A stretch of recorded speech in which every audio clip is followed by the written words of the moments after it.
New ইয়র্কের Jackson Heights থেকে আপনাদের সঙ্গে আছি আমি খালেদ মহিউদ্দিন। সরকারের ভিতরে সরকার, ক্ষমতার ভরকেন্দ্র সামরিক বাহিনী এবং সামরিক বাহিনীর সাথে সরকারের, জনগণের বা অন্যান্য রাজনৈতিক দলের সম্পর্ক, আন্তঃসম্পর্ক বা গোপন কোনো আতাত নিয়েও নানা ধরনের কথা চলছে। এইসব বিষয় নিয়ে কথা বলার জন্য, ক্ষমতার ভরকেন্দ্র নিয়ে কথা বলার জন্য এবং আরও যেসব বিষয়গুলি রয়েছে নিরাপত্তা নিয়ে কথা বলার জন্য আমরা আজ সঙ্গে রয়েছে আমাদের বিএনপির আন্তর্জাতিক বিষয়ক সম্পাদক ব্যারিস্টার রুমিন ফারহানা। ব্যারিস্টার রুমিন ফারহানা, আমাকে আমাদের অনুষ্ঠানে স্বাগত জানাই। আপনি আমাদের সাথে যুক্ত হয়েছেন, সেজন্য আমাদের শুভেচ্ছা ও কৃতজ্ঞতা জানবেন। আমাদের সাথে আরও থাকছেন জনাব আসিফ মাহমুদ সজীব ভূঁইয়া, আমাদের যুব ক্রীড়া মন্ত্রণালয়ের পাশাপাশি যিনি স্থানীয় সরকার, পল্লী উন্নয়ন সমবায় মন্ত্রণালয় সামলাচ্ছেন সেই উপদেষ্টা জনাব আসিফ মাহমুদ সজীব ভাই আজকে আমাদের অনুষ্ঠানের সঙ্গে আছেন।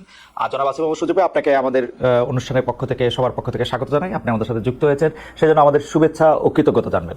একটা বিষয়ে আমি একটু প্রথমে জানতে চাইবো, যে সেটি হলো আমাদের জন্য যদি একটু আপনি পরিষ্কার করতেন, যেমন রাজনৈতিক দলগুলোকে এখন আপনি ক্ষমতার কেন্দ্র বলতেছেন, সরকার অনেকগুলি সিদ্ধান্ত আসলে রাজনৈতিক দলগুলোর বাইরে নিতে পারছে না, সেনাবাহিনীকেও আপনি একটা ক্ষমতার কেন্দ্র বলছেন।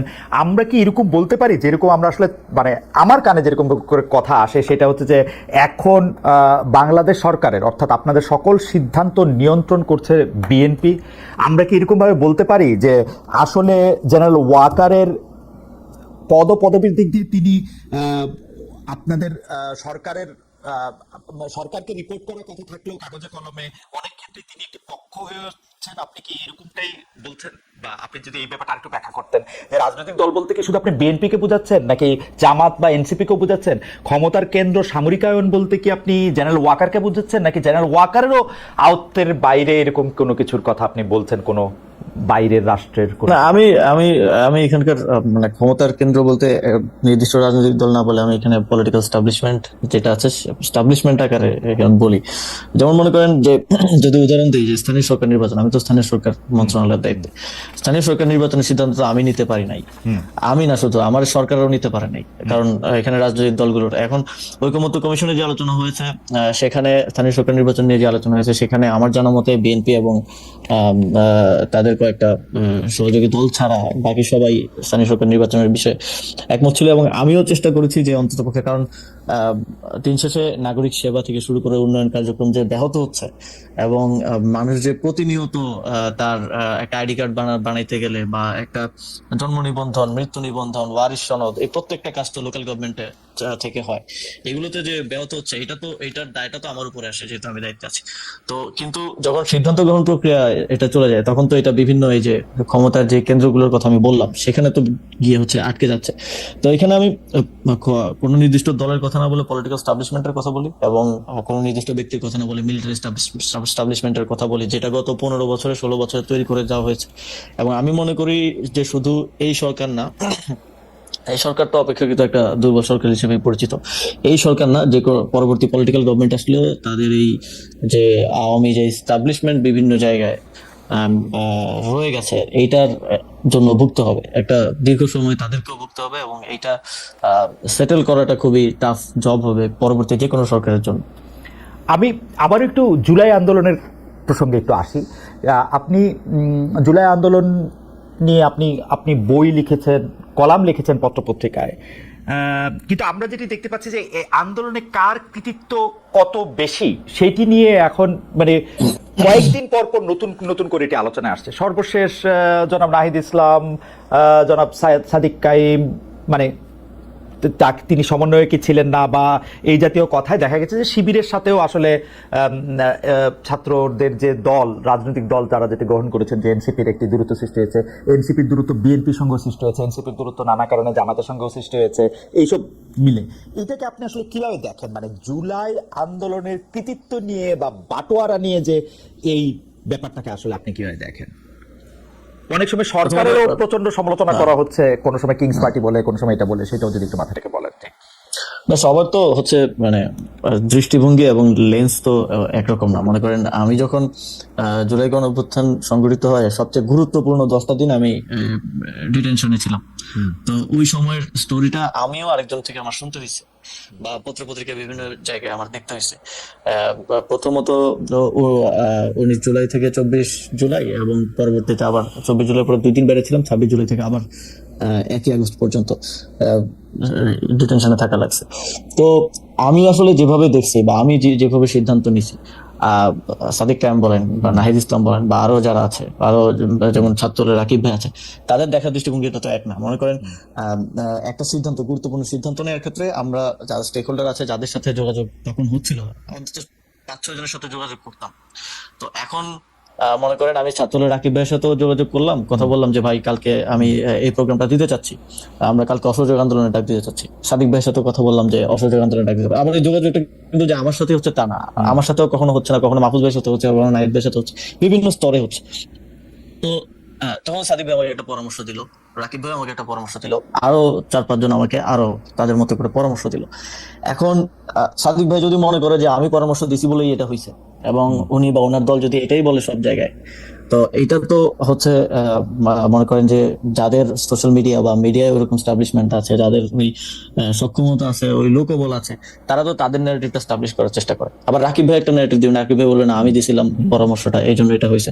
তো এই যে লেন্সটা তো এক এক দিক থেকে একরকম। অনেকে আছে, আরো অনেকে আছে যাদের সাথে আমাদের যোগাযোগ, তারা এটা বলেও না যে এই পরামর্শটা আমি দিছিলাম ওইটা। তো এই যে এখানে কানেক্টিং পয়েন্টটা সেন্ট্রালে আমরা ছিলাম। তো এই যে লেন্সটা ভিন্ন ভিন্ন এবং সবার অভিজ্ঞতাটা তো ভিন্ন ভিন্ন, তো সবাই তার অভিজ্ঞতাটাকে এস্টাবলিশ করার যে একটা প্রতিযোগিতা, এটার মধ্যেই নানা ডিসটরশন, কেউ একটু বাড়িয়ে বলা, কমিয়ে বলা, এইসব নিয়েই হচ্ছে এই বিতর্কটা আর কি। এইভাবেই আমি দেখি। আসিফ, একটা কথা একটু স্পষ্ট করে আমি একটু বলি যে আপনাদেরকে তো আমরা আসলে খেয়াল করছি জুলাই মাস থেকে, জুলাই 2024 থেকে খেয়াল করছি যে অনেকেই বলে থাকেন, এবং এটা আমি বিভিন্ন সময় বিভিন্ন প্রমাণও পেয়েছি, যে সবচেয়ে বেশি সূক্ষ্মভাবে জিনিসগুলি বিবেচনা করতে পারেন আপনি, দ্রুত আপনি এটা বিবেচনা করতে পারেন, এবং আপনার একটা মত থাকে। আপনি কি খেয়াল করছেন যে ধরেন আব্দুল কাদেরের যে ফেসবুকের যে স্ট্যাটাস পরপর যেগুলি দেওয়া হলো শিবিরের পক্ষ থেকে বা সাদিক কায়েম সাহেবের অনুসারীদের পক্ষ থেকে, এগুলির যেটা জবাব দেওয়া হলো, পরবর্তী প্রেক্ষিতে নাহিদ সাহেব যেগুলির আবার জবাব দিলেন। আবার ধরেন 5 আগস্টের স্মরণের অনুষ্ঠানে আপনাদের গুরুত্বপূর্ণ নেতারা যে কক্সবাজার গেলেন, আবার তাদেরকে যে শোকজ দেওয়া হলো, এই পুরোটা জিনিস এরকম মনে হয় না যে জুলাই আন্দোলনের, মানে আপনি লেন্স থেকে দেখা না দেখার কথা বলতেছিলেন, কিন্তু আপনার মনে হয় না যে জুলাই আন্দোলনের এক একটা গ্রুপ এক একজনের অনেক বড় শত্রুতে পরিণত হয়েছে? এইটা আপনার মনে হয় কিনা? দেখেন ওই এখানে যাদের কথা বলছেন সবাই তো ইয়াং, এবং সবার বয়সই আমার মতে 30 বছরের নিচে। তো স্বাভাবিকভাবেই মানে এই বয়সের মানুষজনের মধ্যে খুব দ্রুত রিয়েক্ট করে ফেলার বা দ্রুত হচ্ছে এক ধরনের রক্ত গরম থাকার বিষয় আছে না, তো সেটার একটা রিফ্লেকশন এটা আমি মনে করি। তবে এইটা আমার মনে হয় যে ছোটখাটো বিষয়ে, বিভিন্ন স্বার্থগত বিষয় কিংবা কৃতিত্বের বিষয় হোক, কিংবা সামনে হয়তো ডাকসু আছে বা আরো কিছু বিষয়, এটা নিজেদের মধ্যে ছোটখাটো মতানৈক্য বলেই আমি মনে করি। কারণ এখনো বিগার কোশ্চেনে সবার কর্মপন্থা হয়তো ভিন্ন, যারা দলীয় গণঅভ্যুত্থানের স্টেক হোল্ডার ছিলেন, যারা অংশগ্রহণকারী ছিলেন, কিন্তু আওয়ামী লীগের প্রশ্ন বলেন, ফ্যাসিবাদের প্রশ্ন বলেন, একটা সুন্দর বাংলাদেশ গড়ার প্রশ্ন বলেন, আমি দেখেছি যে সবাই কাজ করছে। সবার কর্মপন্থা হয়তো ভিন্ন হতে পারে, বা কেউ এটা নিয়ে ডিবেট থাকতে পারে যে কে বেশি করতেছে, কে কম করতেছে, বা অনেক যেটা কক্সবাজার যাওয়ার কথা বললেন শোকজ, বা অনেকগুলো মনে হতে পারে যে এরা বাচ্চামি করতেছে, বা তো ওই বয়সের একটা বিষয়টা আছেই। কিন্তু আমার মনে হয় না যেটা এত বড় বিরোধ যেটা আসলে শত্রুতা বলা যায়। আমার মনে হয় যে আচ্ছা, আমি এই প্রসঙ্গ শেষ করছি এখানে। কেউ যে বলছেন যে এই বিরোধটা আসলে কোনো কিছুর বাটোয়ারা নিয়ে, অর্থাৎ যারা এটার কেন্দ্রে থাকবেন তারা চাঁদা, যদি আমি পজিটিভ অর্থেও বলি, পার্টি চালানোর জন্য চাঁদা হোক বা অন্যান্য গুরুত্বের জন্য কোনো গুরুত্ব পাওয়া হোক, বা বড় নেতা ভবিষ্যতে হওয়ার জন্য এইটা গুরুত্বপূর্ণ, এইভাবে আপনি দেখেন কিনা? আপনি যেটা বললেন সেটা ঠিক আছে, বয়সের একটা, কিন্তু ওইভাবে দেখেন কিনা? এই বিষয়গুলো তো আছেই। মনে করেন সবার মধ্যেও তো একটা প্রতিযোগিতা আছে, যে মনে করেন শিবির মনে করে বা জামাত মনে করে আমাদের এখান থেকে তরুণ নেতৃত্ব উঠে আসুক, তো আবার এনসিপি মনে করে যে, এনসিপি মনে করতে পারে যে যেহেতু গণঅভ্যুত্থানের অধিকাংশ নেতাই এখানে, আমরাই গণঅভ্যুত্থানের একমাত্র মানে সবচেয়ে বড় স্টেক হোল্ডার। তো এইগুলো নিয়ে মতানৈক্য, মতের অমিল আছে, এবং প্রতিদ্বন্দ্বিতাও হবে সামনে ছাত্র সংসদ নির্বাচন। টাকা পয়সা দিয়ে আছে কিনা সেটা একটু বলেন, যে একদম টাকা পয়সা দিয়ে আছে কিনা? আমার মনে হয় না, টাকা পয়সা আমি অন্তত দেখি নাই এটা গুরুত্ব পাওয়া, বা হচ্ছে কারো মনে হচ্ছে গ্রিভেন্স থাকে না যে আমার কথাটা বললো না, এই কথাটা বলতে গিয়ে, কিন্তু আমি তো ওই ঐতিহাসিক প্রেক্ষাপটে ছিলাম, এই গ্রিভেন্স গুলো থেকেই বেশি এটা শুরুটাও হয়েছে, এবং এটা দিন দিন বাড়ছে। তবে আমি মনে করি যে এই বিষয়গুলোতে আরো বেশি, মানে যদি কমিউনিকেশন থাকে জুলাইয়ের বিভিন্ন পক্ষের মধ্যে, তাহলে আমার মনে হয় যে এই জিনিসগুলো জনসম্মুখে এরকম হাস্যকর পরিস্থিতিতে আসা থেকে আসলে ইয়া করা যায়। জনসমুখে হাস্যকর পরিস্থিতি। কিন্তু ঠিক আছে, আমি এই প্রসঙ্গ থেকে একটু অন্য প্রসঙ্গে যাই। অনেক সময় আপনার এবং জনাব মাহফুজ আলমের নিরপেক্ষতা নিয়ে প্রশ্ন ওঠে, কারণ আপনারা যেহেতু জুলাই আন্দোলনের সামনের দিককার মুখ, এবং আপনাদের বাকি বন্ধুরা যেহেতু বাকি সহযোদ্ধারা, আমি এভাবে যদি বলি, বাকি সহযোদ্ধারা যেহেতু এখন একটি রাজনৈতিক দল করেছেন, আপনারা সেখানে যাবেন কবে, কেন যাচ্ছেন না, আসলে যাবেন কিনা, সেগুলো নিয়ে নানা রকম প্রশ্ন ওঠে। আমি সেইখান থেকে আসলে সরাসরি এই প্রশ্ন করতে চাই যে আপনার মানে মাহফুজ আলমের উত্তর তো জনাব মাহফুজ আলমের সাথে দেখা হলে নিশ্চয়ই তিনি দিবেন, কিন্তু আপনার কাছে প্রশ্ন যে আপনি রাজনীতিতে কবে যাবেন, পদত্যাগ করবেন কিনা, সরকারে থাকবেন কিনা, সে ব্যাপারে সিদ্ধান্ত নিয়েছেন কিনা।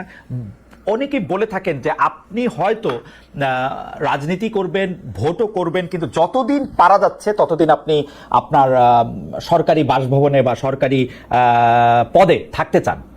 মানে আপনি আমার খুবই প্রিয়, সেই জন্য বলি যে অনেকে বলে থাকে যে আপনি পতাকাবাহী গাড়িতে আরো কিছুদিন চড়বেন, তারপরে ইলেকশন যখন এগিয়ে আসবে তখন আপনি গিয়ে দেখেন খালেদ ভাই, পতাকাবাহী গাড়ি বা এই বিষয়গুলো মানে এটা আমরা কখনো চাইও নাই, বা এটার প্রতি আমাদের ওই রকম কোনো মোহ নাই। আমার দিক থেকে বিষয়টা হচ্ছে কিছু দায়িত্ব নিয়ে তো আমি এখানে আসছি, এবং কিছু দায়িত্ব গণঅভ্যুত্থানের সময়, সেই সময়টাতে যখন সমন্বয়করা আমাদেরকে সিলেক্ট করে তখন থেকেই দেয়া যে এই সরকারকে জুলাই গণঅভ্যুত্থানের পক্ষে রাখা, পক্ষের ডিসিশন গুলো নেওয়ার ক্ষেত্রে প্রভাবিত করা, এবং ভয়েসটা যাতে থাকে সেই জিনিসটা নিশ্চিত করার জন্য সরকারে আসা। তারপরেও যদিও অনেক অন্যান্য মিনিস্ট্রির দায়িত্ব আসছে, ফর্মাল দায়িত্ব আসছে, তো সেই জায়গা থেকে আমি মনে করি যে এখনো আমাদের কিছু কাজ বাকি আছে। একটা বড় মাইলফলক হচ্ছে এই যে ঘোষণাপত্রটা আমরা করতে পারলাম, জুলাই ঘোষণাপত্রটা দেওয়া সম্ভব হলো। এখনো জুলাই সনদ বাকি আছে। জুলাই সনদের বাস্তবায়ন প্রক্রিয়া কি হবে এটা নিয়ে বিভিন্ন ধরনের মতানৈক্য, আমাদের যে ঐকমত্য কমিশনের বাস্তবায়নের বিষয় আছে, এবং আমি মনে করি যে যেই দায়িত্ব নিয়ে এবং যাদের ম্যান্ডেট নিয়ে আমি এখানে এসেছি, সেই অনেকগুলো দায়িত্বই আমাদের পালন করা বাকি রয়ে গেছে। তো সেই জায়গা থেকে যতটুকু সম্ভব সেই দায়িত্বগুলো শেষ করতে চাই, কারণ এটা একটা ঐতিহাসিক দায় হিসেবেও থেকে যাবে যদি আমি সেটা শেষ করে যেতে না পারি আমার জায়গা থেকে। তো সেটার জন্য আমরা আমাদের জায়গা থেকে কাজ করছি। তবে আমি নিজেও ব্যক্তিগতভাবে এটা মনে করি, এটা আমি আগেও বলেছি যখন বিভিন্ন সময় কথা উঠেছে, যে রাজনীতিতে সরাসরি জড়িত কারো সরকারে থাকা উচিত না, যদিও এরকম কয়েকজনই আছেন। এবং আমরা মনে করি যে নির্বাচনকালীন সরকারে, স্পেসিফিকলি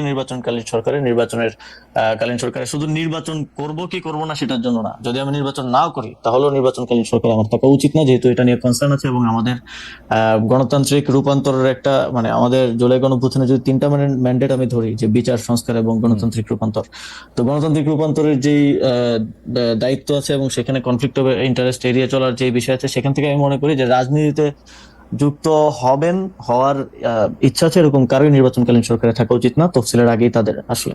এটা আমি, মাহফুজ আলম, আরো যদি কেউ থাকেন সরকারে, আরো যারা আছেন, সবারই নির্বাচনকালীন সরকারে থাকা উচিত না। কারণ আমাদের মাননীয় প্রধান উপদেষ্টা বারবারই বলছেন যে আমরা একটা বেস্ট ইলেকশন আসলে জাতিকে উপহার দিতে চাই। তো সেই জায়গায় কোনো কোশ্চেন এবং কনফ্লিক্ট অফ ইন্টারেস্টের জায়গা যাতে না থাকে, এটা নিশ্চিত করাটা আমি নিজের দায়িত্ব বলেও মনে করি।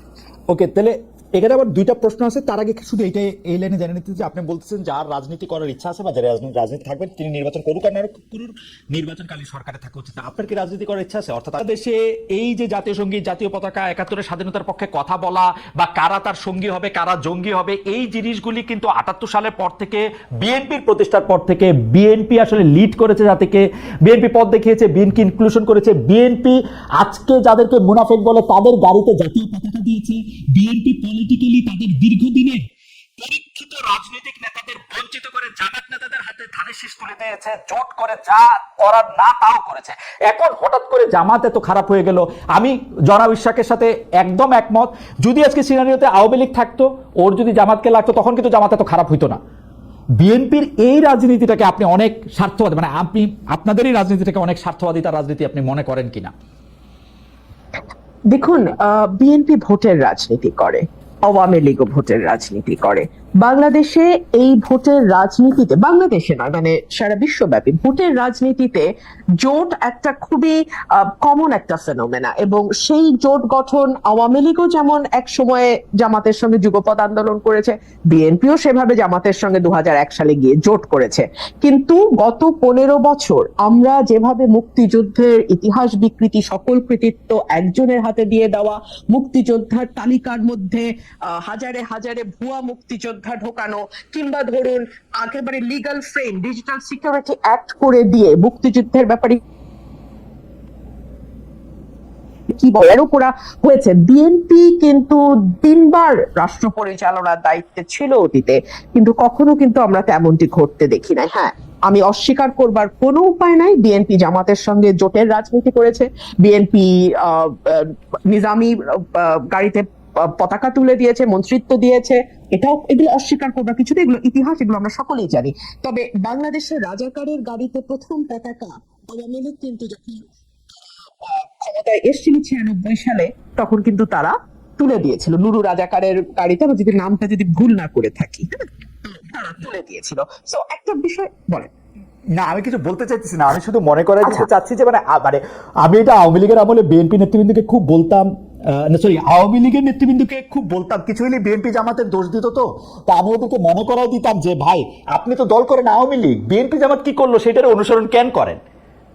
না না, আমি জাস্ট এটুকু বলতে চাইছি যে দুটো দলই কিন্তু ভোটের রাজনীতিতে জোট করেছে, বিভিন্ন সময় বিভিন্ন দলের সঙ্গে জোট করেছে।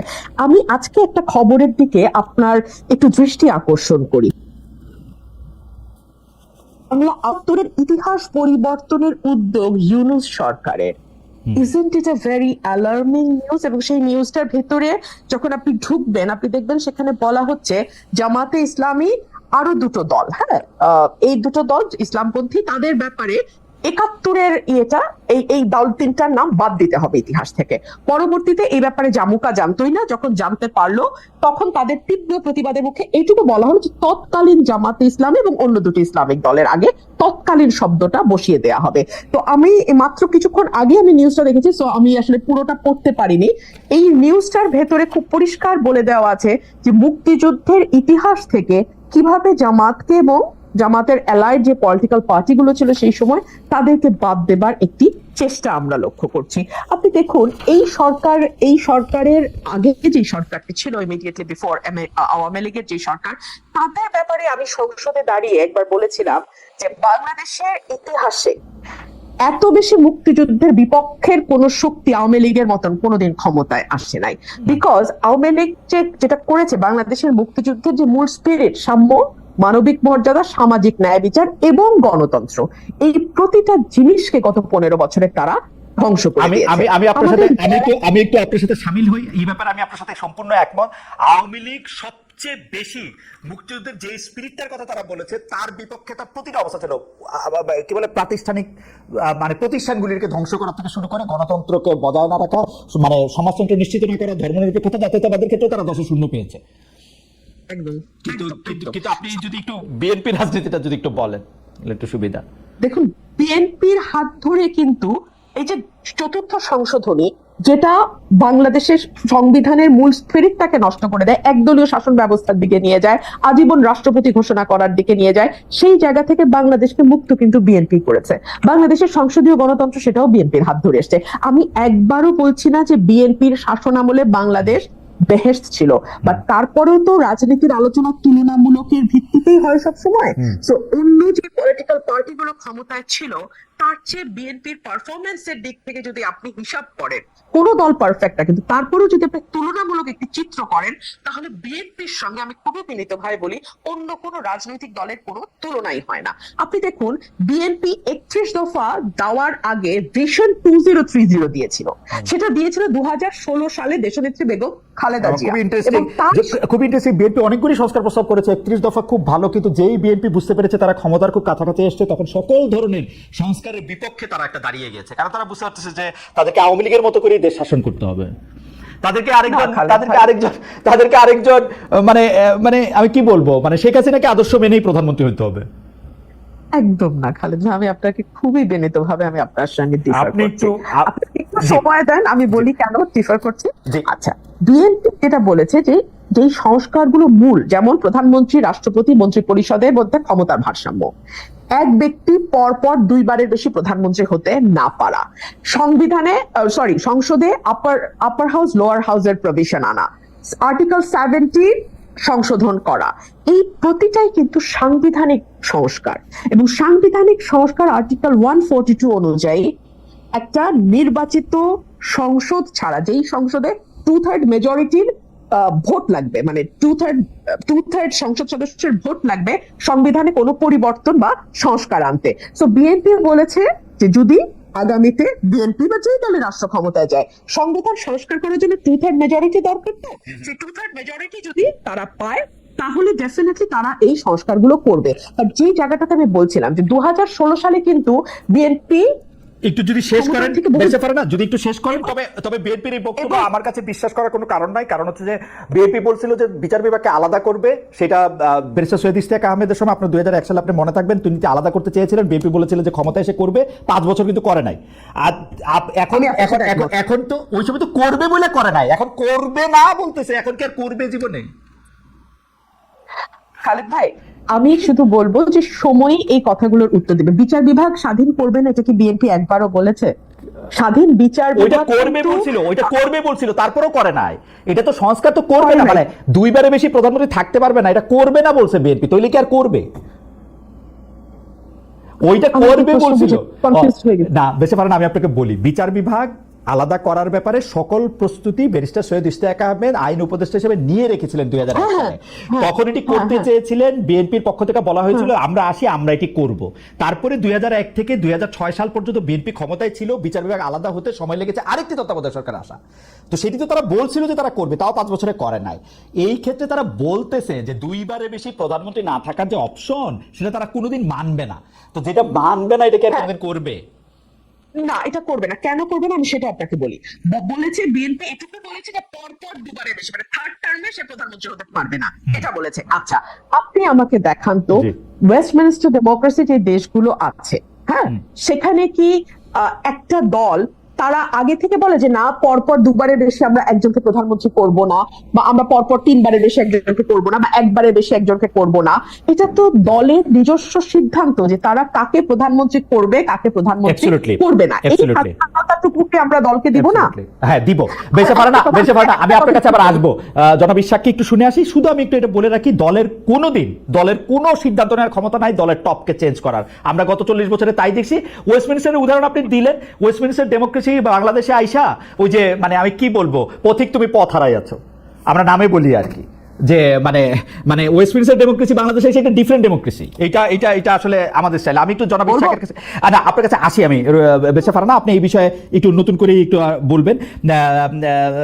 জনাব ইশাক, আমরা আজকে ডেইলি স্টার সম্পাদক জনাব মাহফুজা নামের একটি কলাম প্রকাশিত হতে দেখি, সেখানে তিনি লিখছেন, সম্প্রতি কি বাংলাদেশে এমন কিছু ঘটেছে যার কারণে আমাদের এই বিশ্বাস জোরদার হবে যে আমরা গণতন্ত্রের পথে এগোচ্ছি। সামাজিক যোগাযোগ মাধ্যম ব্যবহার করে, জোর খাটিয়ে, সরকারকে হুমকি দিয়ে, আলটিমেটাম দিয়ে এবং আরও বিভিন্ন উপায়ে সরকারকে নতি স্বীকারে যারা বাধ্য করছে, তাদের কথা বাদ দিলে বর্তমান শাসন প্রক্রিয়া এমন কিছু কি রয়েছে যেখানে সাধারণ মানুষের মতামত প্রতিফলিত হচ্ছে? জনাব ইশাক, আপনার মন্তব্য আমরা একটু শুনতে চাই। আরো দু একটা বিষয় আপনার কাছে জানার আছে।